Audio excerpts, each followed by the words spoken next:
Okay. On example 5, okay, it says a few tricky items. Evaluate the integral if possible. Okay, so now here's the thing. So if there's an asymptote happening, look at 2 over x. If there's an asymptote happening on the interval, then how are you going to find an infinite area, right? Because that's what would happen, right? So let's like make a little note here and says the function.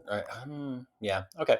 The function does not exist at x equals 0.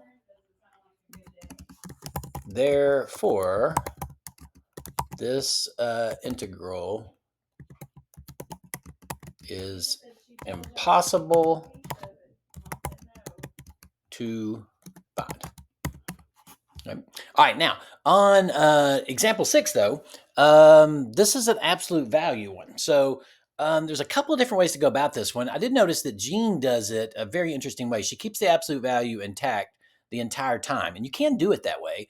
But I've not always done it that way. I feel like when you're looking at the graph of an absolute value, okay, so what's happening is on the right hand side, if it's one that's going to be increasing on the right hand side, it's going to be 2x minus 5. But on the left hand side, it's going to be negative 2x plus 5. That's kind of how I've done it. Jean maintains the integration, but does separate it between the at the point where it hits the x-axis. So I don't know. I'm kind of thinking I want to do it the way I've always done it. So this thing's going to hit at the x-axis at 2.5. That's when it's equal to 0. And over here, this part right here is part of 2x minus 5. Okay, so I want to do that. And then and this part over here, oh boy, is part of negative 2x plus 5.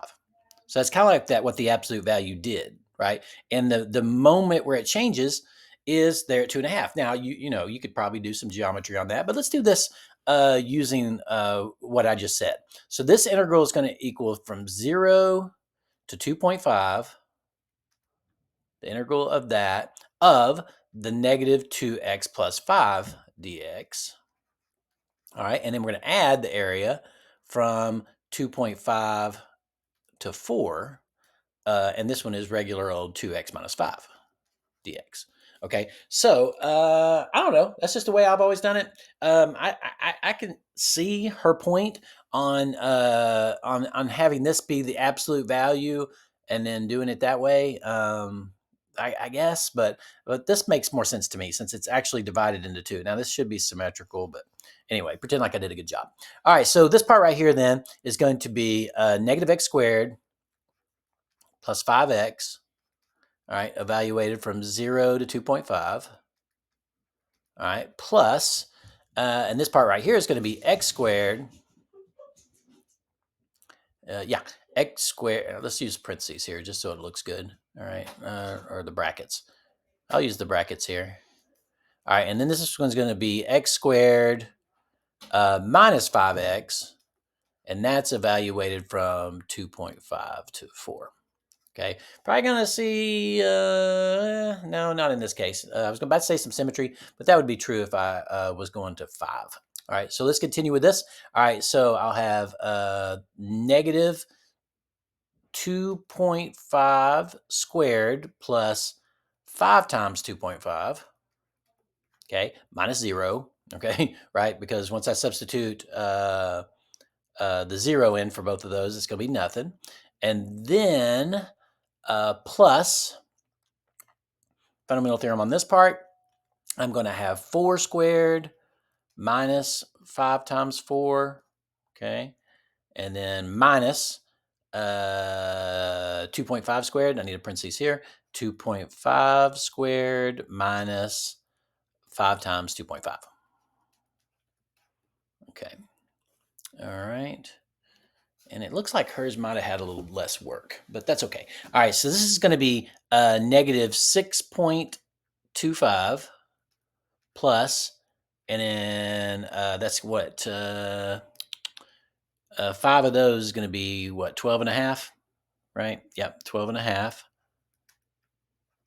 All right. Plus, all right, right here, we got some subtraction happening. So this is going to be 16 minus 20. So that's -4. So that's going to be plus -4.